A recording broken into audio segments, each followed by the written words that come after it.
నామమునకు మహిమ కలుగునుగాక. ప్రభువునందు ప్రియమైన దేవుని బిడ్డలందరికీ ప్రభువైన యేసుక్రీస్తు వారి పేరిట నా హృదయపూర్వక వందనాలు. ప్రియమైన దేవుని బిడ్డలారా, మీరందరూ క్షేమముగా ఉన్నారా? మీ అందరూ క్షేమము కోరి మీ కొరకు ప్రతిదినము ప్రార్థన చేస్తున్నాం. ప్రతి ఒక్కరిని కూడా మరి ఒకసారి ఈ లేఖన స్వర ఆధ్యాత్మిక కార్యక్రమానికి ప్రేమపూర్వకంగా ఆహ్వానిస్తున్నాం. నేరుగా దేవుని వాక్యములోకి వెళదాము. యూదా పత్రికలో నుండి ఒకే అధ్యాయం ఉంటుంది, 11వ వచనం చదువుకుందాం. అయ్యో వారికి శ్రమ, వారు కయ్యూను నడిచిన మార్గము నడిచిరి, బహుమానమును పొందవల్లని బిలాము నడిచిన తప్పు త్రోవలు ఆతురముగా పరిగెత్తిరి, కోరహు చేసినట్టు తిరస్కారము చేసి నశించిరి. ప్రియమైన దేవుని బిడ్డలారా, ఇక్కడ కయ్యూను గురించి, బిలాము గురించి, కోరహు గురించి ముగ్గురు వ్యక్తుల గురించి చెబుతున్నాడు. ఇక్కడ అయ్యో వారికి శ్రమ అన్నాడు. కయ్యూను నడిచిన మార్గం నడిచారు, అలాగే బిలాము నడిచినట్టుగా తప్పు త్రోవలు ఆతురముగా పరిగెత్తారు, కోరహు చేసినట్టు తిరస్కారం చేసి నశించారు. ఈ ముగ్గురు వ్యక్తుల్ని అనగా కయ్యూను, కోరహు, బిలామును ఎవరైతే ఫాలో అవుతారో వారు నశించిపోతారు, వాళ్ళకి శ్రమ అని యూదా భక్తుడు తెలియజేస్తున్నాడు. ఈ ముగ్గురు వ్యక్తుల్లో ఒక వ్యక్తిని గురించి మనం ఈరోజు ధ్యానం చేసుకుందాం. కయ్యూను గురించి కొన్ని నిమిషాలు మనం మాట్లాడుకుందాం. ప్రియమైన దేవుని బిడ్డలారా, కయ్యూను తత్వం ఎలాంటిదంటే, కయ్యూను ఆదికాండము 4వ అధ్యాయములో కయ్యూను గురించి, హేబేలు గురించి వ్రాయబడి ఉంది. కయ్యూను ఎలాంటి వాడో మనం కొంచెం లేఖనాలు మనం ధ్యానం చేద్దాం. ఎందుకంటే ఒకవేళ కయ్యూను తత్వాన్ని కలిగి ఎవరైనా నడిస్తే వాళ్ళకి శ్రమ, వాళ్ళు నశించిపోతారు, వాళ్ళు నరకానికి పోతారు. కయ్యూనులాగా మనం ఉండకూడదు. కయ్యూను తత్వం ఎలాంటిదో కాస్త మనం లేఖనాల్లో నుండి పరిశీలన చేద్దాం. ఆదికాండము 4వ అధ్యాయము 1వ వచనం నుండి చదువుకుందాం. ఆదాము తన భార్య అయిన అవ్వను కూడినప్పుడు ఆమె గర్భవతి అయి కయ్యూను కని, యెహోవా దయ వలన నేను ఒక మనిషిని సంపాదించుకున్నాను నేను. తరువాత ఆమె అతని తమ్ముడగు హేబేలును కనెను. హేబేలు గొర్రెల కాపరి, కయ్యూను భూమిని సేద్యపరచువాడు. కొంతకాలమైన తరువాత కయ్యూను పొలము పంటలో కొంత యెహోవాకు అర్పణగా తెచ్చెను. హేబేలు కూడా తన మందలో తొలుచూలును పుట్టిన వాటిలో కురివిన వాటిని కొన్ని తెచ్చెను. యెహోవా హేబేలు అతని అర్పణను లక్ష్యపెట్టెను, కయ్యూనును అతని అర్పణను ఆయన లక్ష్య పెట్టలేదు. ప్రభునందు ప్రియమైన దేవుని బిడ్డలారా, దేవుడు హేబేలు అర్పణ లక్ష్య పెట్టాడు, కయ్యూను అర్పణ లక్ష్య పెట్టలేదు. కయ్యూను ఆదాము హవ్వల మొదటి సంతానం, హేబేలు 2వ సంతానం. కయ్యూను పొలము పని చేసేవాడు, వ్యవసాయం చేసేవాడు. హేబేలు గొర్రెల కాపరి. సరే, కయ్యూను హేబేలు యవ్వన ప్రాయములోకి వచ్చినప్పుడు దేవుని సన్నిధిలోకి వెళ్ళి దేవుణ్ణి స్తుతించాలని, దేవుణ్ణి మహిమపరచాలని దేవుని సన్నిధికి వచ్చారు. దేవుని సన్నిధికి వచ్చినప్పుడు ఒట్టి చేతులతో రాకుండా కయ్యూనేమో తన పొలము పంటలోంచి కొంత యెహోవాకు అర్పణగా తెచ్చాడు. హేబేలు గొర్రెల కాపరి కాబట్టి గొర్రెల మందలో నుంచి క్రొవిన వాటిని కొన్ని దేవునికి అర్పణగా తీసుకొచ్చాడు. ప్రభునందు ప్రియమైన దేవుని బిడ్డలారా, దేవుడు హేబేలు అర్పణ లక్ష్య పెట్టాడు, కయ్యూను అర్పణ లక్ష్య పెట్టలేదనే మాట మనం చూస్తున్నాం. కయ్యూను అర్పణ దేవుడు ఎందుకు లక్ష్య పెట్టలేదు? కయ్యూను సస్యఫలాలు తెచ్చాడు దేవుని సన్నిధికి. కయ్యూను అర్పణ దేవుడు ఎందుకు లక్ష్య పెట్టలేదంటే, హేబేలు అర్పణ దేవుడు ఎందుకు లక్ష్య పెట్టాడంటే, ప్రియమైన దేవుని బిడ్డలారా, వీళ్ళిద్దరిలో కూడా ఒక తేడా ఉంది. చాలామంది చెబుతారు కయ్యూను ఏదో పుచ్చిపోయిన వంకాయలు, పుచ్చిపోయిన కూరగాయలు, పనికిరాని ధాన్యం తీసుకొచ్చి అక్కడ పోసాడు, తుక్కుతో ధూళితో ఉన్న ధాన్యం అని చాలామంది పాస్టర్లు చెబుతుంటే నేను విన్నాను. కానీ ప్రభువునందు ప్రియమైన దేవుని బిడ్డారా, అదేం కాదు. మనం లేఖనం ఏం చెప్తుందో చూద్దాం. కయ్యూను అర్పణ దేవుడు లక్ష్య పెట్టకపోవడానికి కారణం ఏంటి? హేబేలు అర్పణ దేవుడు లక్ష్య పెడతానికి కారణం ఏంటంటే, హెబ్రీ పత్రికలో 11వ అధ్యాయము 4వ వచనములో ఈ మర్మాన్ని గూర్చిన వివరణ మనకు దొరుకుతుంది. హెబ్రీ పత్రిక 11:4 చదువుకుందాం. విశ్వాసమును బట్టి హేబేలు కయ్యను కంటే శ్రేష్టమైన బలి దేవునికి అర్పించెను. అది లేఖనం తెలియజేస్తున్న సాక్ష్యం.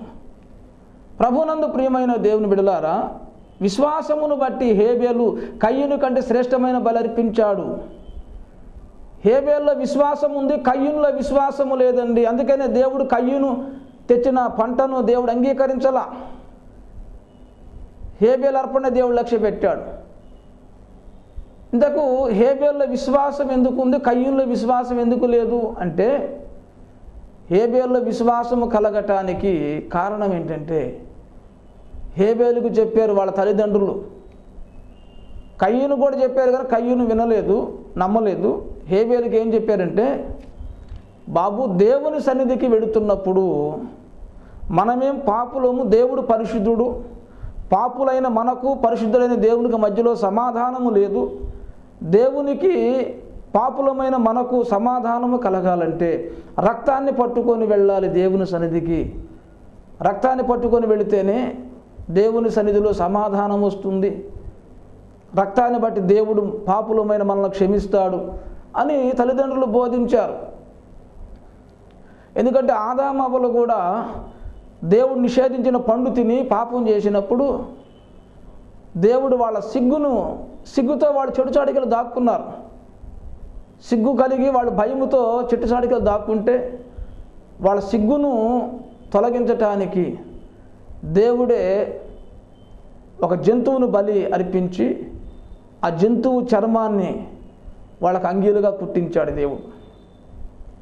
ఏదైనా తోటలో కూడా బలి జరిగింది కనుక ఆ అనుభవం వాళ్ళకు ఉంది కాబట్టి ఆదాము హవ్వలకు, బాబు మనమందరము కూడా పాపులమే, మేము పాపం చేసాం కాబట్టి పాపులమైన మాకు మీరు పాపులుగానే జన్మ పాపులుగా మాకు గర్భాన జన్మించారు, పుట్టారు కనుక దేవుని సన్నిధిలోకి వెళ్ళాలి, రక్తం చిందించాలి, రక్తముతోనే దేవుని సన్నిధికి వెళ్ళాలని చెప్పారు. అలా చెప్పినప్పుడు ఆ మాటలు హేబేలు విశ్వసించాడు కానీ కయ్యూను విశ్వసించలా. హేబేలు విశ్వసించాడండి. అందుకని హేబేలు దేవుని సన్నిధిలోకి వచ్చినప్పుడు క్రొవ్విన వాటిని, తన మందలో క్రొవ్విన వాటిని తీసుకొచ్చాడు, దేవుడికి బలిచ్చాడు. అందుకనే హేబేలు చేతిలో రక్తం ఉంది కనుక హేబేలు దేవుని సన్నిధానములో బలర్పించి రక్తాన్ని చిందించాడు, రక్తాన్ని ఆశ్రయించాడు కనుక దేవుడు హేబేలు అర్పణ లక్ష్య పెట్టాడు. కయ్యూను దేవుని సన్నిధికి వచ్చాడు కానీ రక్తమును ఆశ్రయించాల. రక్తాన్ని ఆశ్రయించడానికి కయ్యూను అక్కడేం బలేం జరిగించలేదు కనుక కయ్యూను అర్పణ లక్ష్య పెట్టలే దేవుడు. ఒకవేళ కయ్యూనుకు తెలియకపోతే దేవుడు క్షమించేవాడేమో. కయ్యూనికి హేబేలుకి ఆదామవలు చెప్పారు కానీ హేబేలు విశ్వసించాడు, కయ్యూని విశ్వసించలేదు. కయ్యూను తన స్వనీతి మీద ఆధారపడ్డాడు. హేబేలు మాత్రము తల్లిదండ్రుల మాటకు లోబడి బలర్పించాడు. అక్కడ విశ్వాసమును బట్టి హేబేలు కయ్యూను కంటే శ్రేష్టమైన బలి దేవునికి అర్పించననే మాట మనం చదువుకున్న హెబ్రీ పత్రిక 11:4. బలి జరిగిందండి. బలి ద్వారా, రక్తము చిందించటము ద్వారా హేబేలు మీద దేవుని కోపం తొలగిపోయింది. హేబేలు అర్పణ దేవుడు ఇష్టపడ్డాడు. చాలామంది అనుకుంటారు, ఇదంతా ఒట్టిదేలండి, ఆదామవులు ఎక్కడ బోధించారు హేబేలు కయ్యూనికి, బైబిల్ ఎక్కడుంది అని అంటారు. ప్రభువునందు ప్రియమైన దేవుని బిడ్డలారా, బైబిల్లో చాలా మర్మాలు ఉన్నాయి. మర్మం అనేది అక్షరాల్లో కనపడదు, అది భావంలో కనపడుతుంది. మర్మం అనేది అక్షరంలో కనపడితే అది మర్మం కాదు. అది ఎవరికైనా, అక్షరాలు తెలిసిన వారికి ఎవరికైనా అర్థమవుతుంది. బైబిల్లో చాలా మర్మాలు ఉన్నాయి. మర్మం అనేది బాగా గుర్తుపెట్టుకోండి, మర్మం అనేది భావములో మనకు దొరుకుతుంది కానీ అక్షరములో దొరకదు. అక్షరాల లోపల ఎక్కడో భావం ఉంటుందన్నమాట. కనుక విశ్వాసమును బట్టి హేబేలు బలర్పించాడు కాబట్టి శ్రేష్టమైన బలి. హేబేలు వాళ్ళ నాన్నగారు అమ్మగారు చెప్పిన బోధ విన్నాడని చెబుతున్నా నేను. కారణం ఏంటంటే విశ్వాసం అనేది ఊరికినే రాదండి. రోమాపత్రిక చూద్దాం, 10వ అధ్యాయము 17వ వచనం. కాగా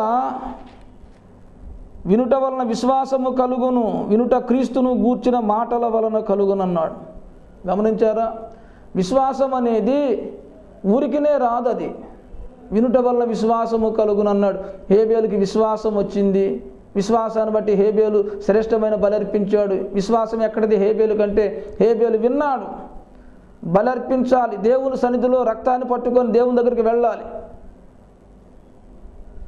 జన్మతః కర్మతః పాపులు రక్తమును ఆశ్రయించకపోతే దేవుడు వాళ్ళని క్షమించడు.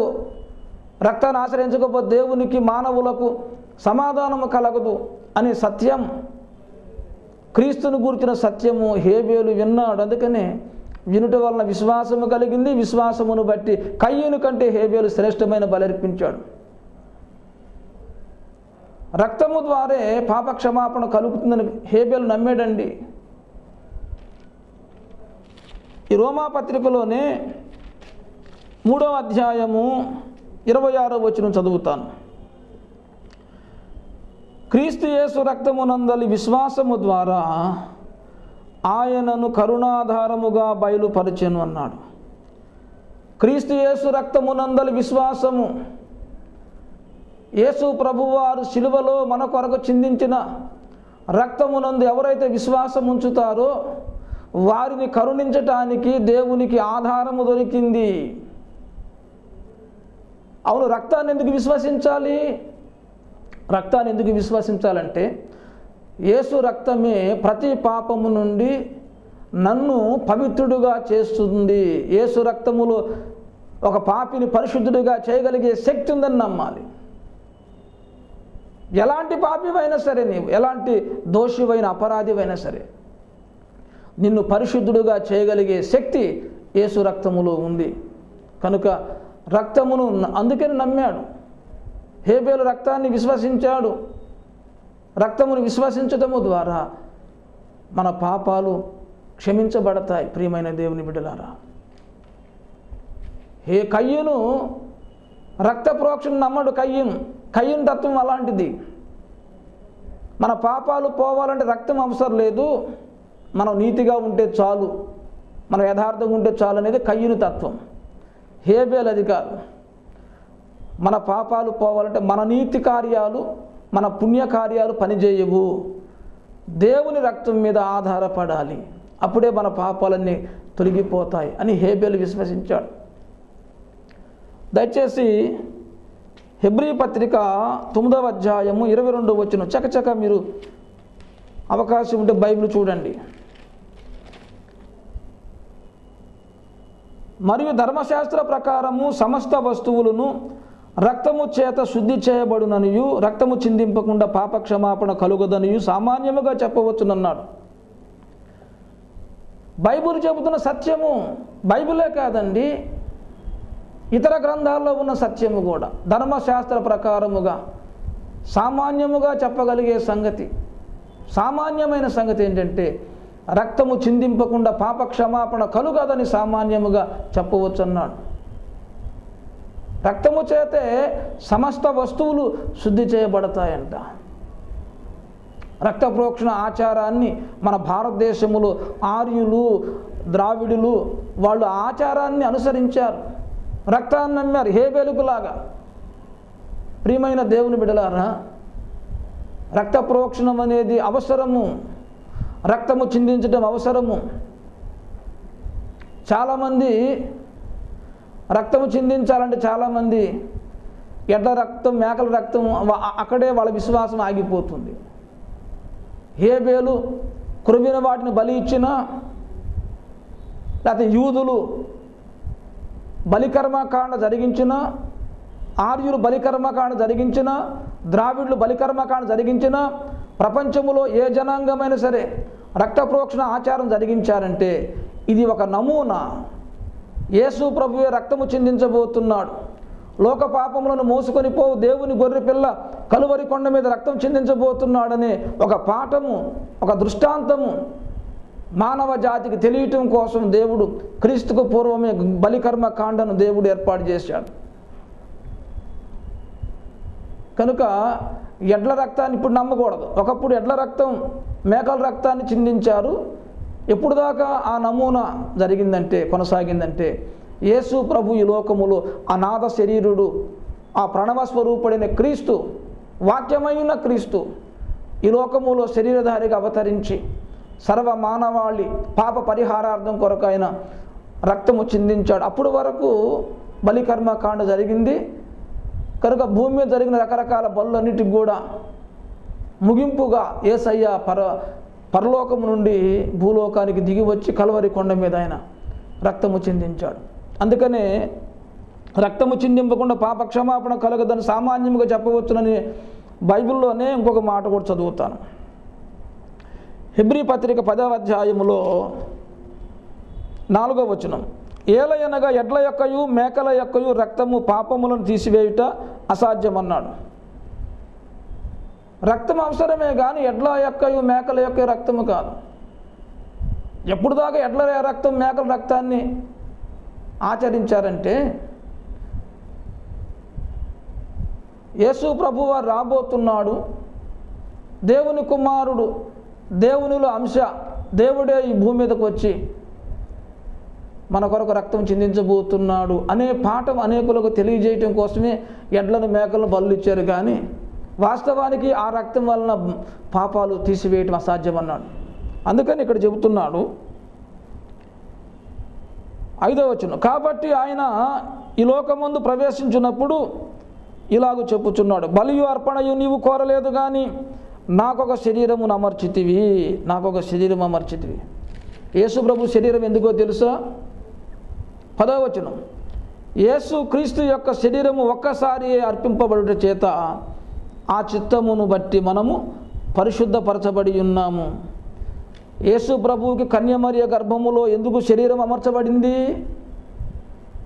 ఎడ్ల యొక్క మేకల యొక్క రక్తము పాపములను తీసివేయడం అసాధ్యం కాబట్టి యేసు ప్రభువు వారు కన్యమరియ గర్భములో తనకు ఒక శరీరాన్ని అమర్చుకొని ఆ శరీరాన్ని ధరించుకొని లోకములోకి వచ్చి ఆయన ఒక్కసారే తన శరీరమును బలిగా అర్పించడం చేత సర్వమానవాళి పాప పరిహారార్థం జరుగుతుంది. లోక కళ్యాణం కొరకు యేసయ్య కలువరి కొండ మీద రక్తము చిందించాడు. ప్రభువునందు ప్రియమైన దేవుని బిడ్డలారా, ఈ రక్తాన్నే కయ్యూను ఇష్టపడలేదండి. రక్తము లేకుండా నేను పరిశుద్ధుడిని అవుతాను, రక్తము లేకుండా నా భక్తిని దేవుడు మెచ్చుకుంటాడు. నీ పాపములకు విరుగుడు రక్తం. రక్తాన్ని ఆశ్రయించకపోతే నువ్వెంత భక్తి చేసినా అది కయ్యూను భక్తి లాంటిదే. కయ్యూను భక్తిపరుడే, కయ్యూను దేవుని సన్నిధికి వచ్చాడు కానీ రక్తమును ఆశ్రయించలా. దేవుడు అందుకని కయ్యూను మీద కోప్పడ్డ, కయ్యూను మెచ్చుకోలే దేవుడు. హేబేలు మాత్రం రక్తమును ఆశ్రయించాడు. ప్రభునందు ప్రియమైన దేవుని బిడ్డరా, రక్తము చాలా ప్రాముఖ్యమైన సబ్జెక్ట్ ఇది. యేసు రక్తము ద్వారా మనము పాపము నుండి విడిపించబడి మోక్షములో సత్యలోకములో ప్రవేశిస్తాం. ప్రియమైన దేవుని బిడ్డలారా, యేసు రక్తం చాలా ప్రాముఖ్యమైనది. కయ్యూనులో ఉండే ఇంకొక తత్వం చెబుతా నేను. ఒకటేమో రక్తాన్ని ఆశ్రయించని తత్వం. నేను పరిశుద్ధుని అవ్వటానికి నా ప్రయాస సరిపోతుంది అనుకున్నాడు, యేసయ్య రక్తం అవసరం లేదు అనుకున్నాడు. అలాంటి వాళ్ళు చాలామంది ఉన్నారు ఈ రోజుల్లో. కయ్యూను కోట కిందకు వచ్చేవాళ్ళు. రెండోది, కయ్యూనులో ఉన్న ఇంకొక తత్వం ఏంటంటే ఎదుటి వాళ్ళని ద్వేషించటం. 1 యోహాను పత్రికలో మనము కయ్యూను వంటి వారమై ఉండరాదు అని అపోస్తుడైన యోహాను చక్కని మాట తెలియజేస్తున్నాడు. 1 యోహాను పత్రిక 3వ అధ్యాయం 12వ వచనం, మనము కయ్యూను వంటి వారమై ఉండరాదు. మనమన్నా అంటే సంఘములో కయ్యూను వంటి వారు ఉన్నారు. అసలు సంఘములోకి ఒక వ్యక్తి వచ్చాడంటే ప్రియమైన దేవుని బిడ్డలారా, ఆ వ్యక్తి క్రీస్తు రక్తములో కడుగబడిన తర్వాతే అతను బాప్తిసం తీసుకొని సంఘములో చేర్చబడతాడు. రక్త ప్రోక్షణ క్రిందికి రాకుండా సంఘములోకి రాడు. కనుక సంఘములోకి వచ్చిన వారందరూ కూడా రక్త ప్రోక్షణ క్రిందికి వచ్చిన వారే. కయ్యూను అయితే రక్త ప్రోక్షణ క్రిందికి రాడు. కానీ వీళ్ళు రక్త ప్రోక్షణ క్రిందికి వచ్చిన తర్వాత కూడా కయ్యూనులాగా ఉన్నారంట. ఇదే లక్షణం అంటే కయ్యూనంట దుష్టుని సంబంధి అయి తన సహోదరుని చంపెను. వాడు అతను ఎందుకు చంపాను? తన క్రియలు చెడ్డవియు తన సహోదరుని క్రియలు నీతి గలవియునై ఉండెను గనుకనే కదన్నాడు. ఈ కయ్యూను దుష్టుని సంబంధి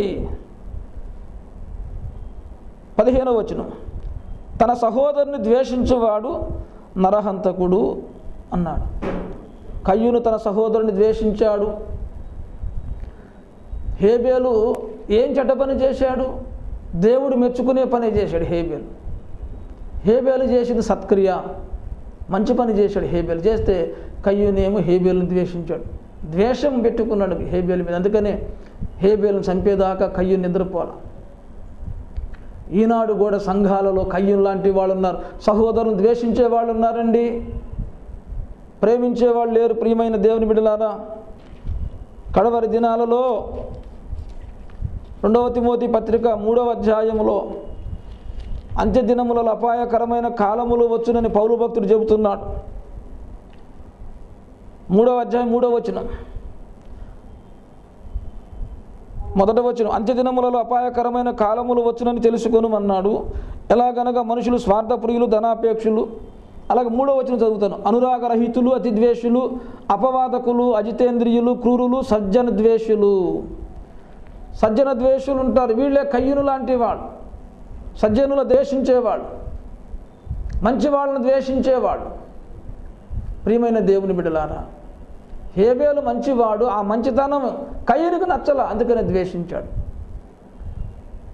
ఆ కయ్యూను తత్వము నానాటికి ప్రబలుతుంది సంఘాల్లో, సంఘాల ప్రబలుతుంది. ప్రియమైన దేవుని బిడ్డలారా, కయ్యూను తత్వం నానాటికి ప్రబలుతుంది సంఘాల్లో. మంచి వాళ్ళని ద్వేషించే వాళ్ళు తయారయ్యారు. ఈనాడు పాస్టర్లే బోధిస్తున్నారు, మీరు ఇంకొక సంఘస్థుడికి వందనాలు చెప్పొద్దు. ఒక సంఘానికి మధ్యలో పచ్చగడ్డేస్తే భగ్గుమంటుంది. ఇతర సంఘాలను వాళ్ళని ప్రేమించే తత్వం లేదు. కనుక ఈ ప్రేమ తగ్గిపోవటం అనేది, సహోదరులను ద్వేషించడం అనేది కయ్యూను తత్వం. మత్తయి సువార్తలో 24వ అధ్యాయం 12వ వచనంలో అక్కడ అక్రమము విస్తరించుట చేత అనేకుల ప్రేమ చల్లారునన్నాడు.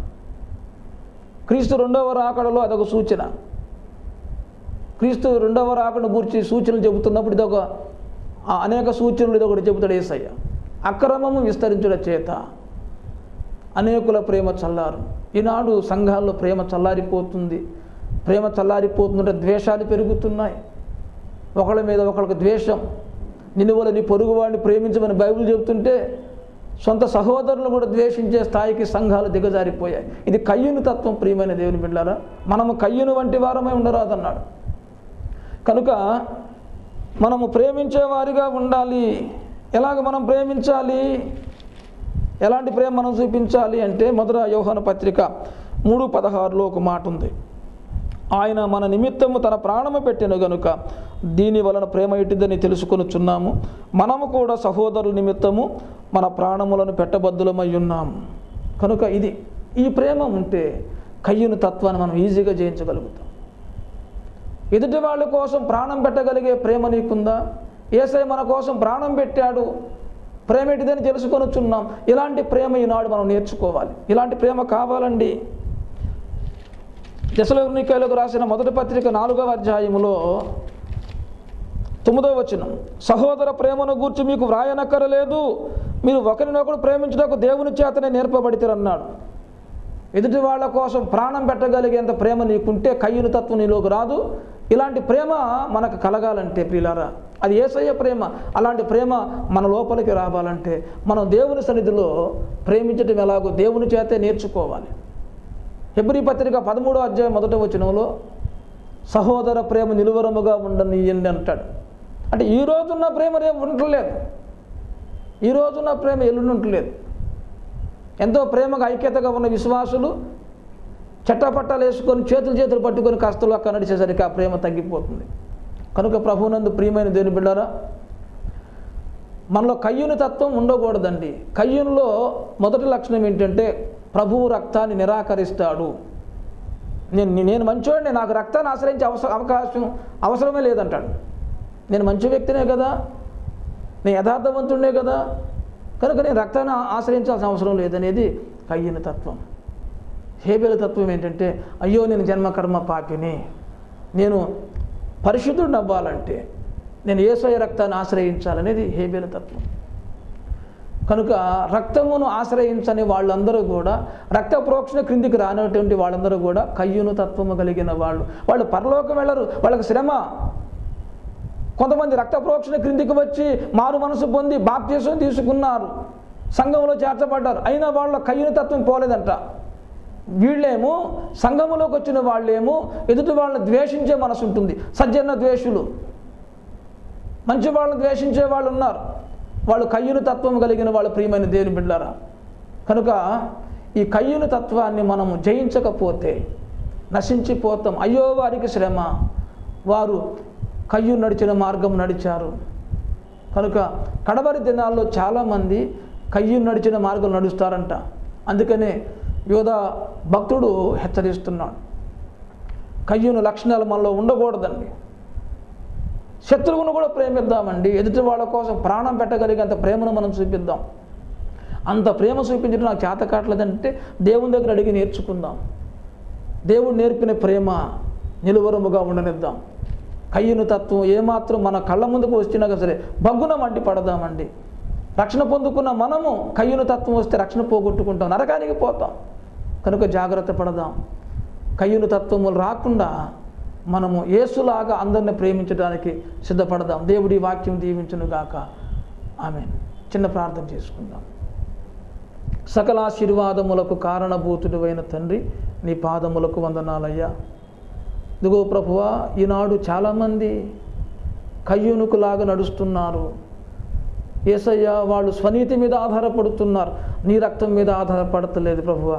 నీ రక్తాన్ని నిరాకరిస్తున్నారయ్యా. అలాంటి వాళ్ళ మనసు మీరు మార్చండి నాయన. అలాగే ప్రభు, నీ రక్త ప్రోక్షణ క్రిందికి వచ్చి మారు మనసు పొంది బాప్తిసం తీసుకున్న తర్వాత కూడా ఎదుటి వాళ్ళని ప్రేమించలేకపోతున్నారు చాలామంది క్రైస్తవులు. ఈ ద్వేషించే మనసు, సహోదరుని ద్వేషించేవాడు అర్హంతకుడు అన్నావు.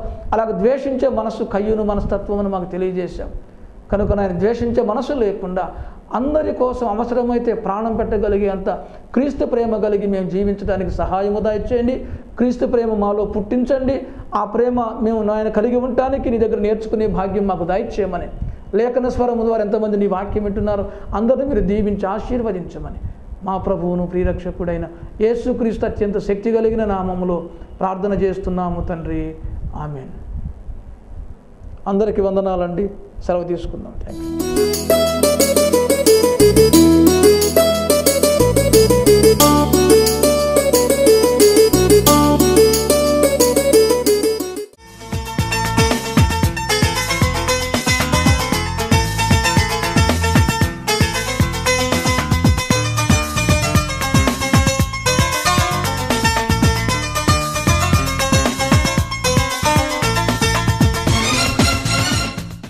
అనుదినము దేవుని వాక్యం జనులకు అందించును.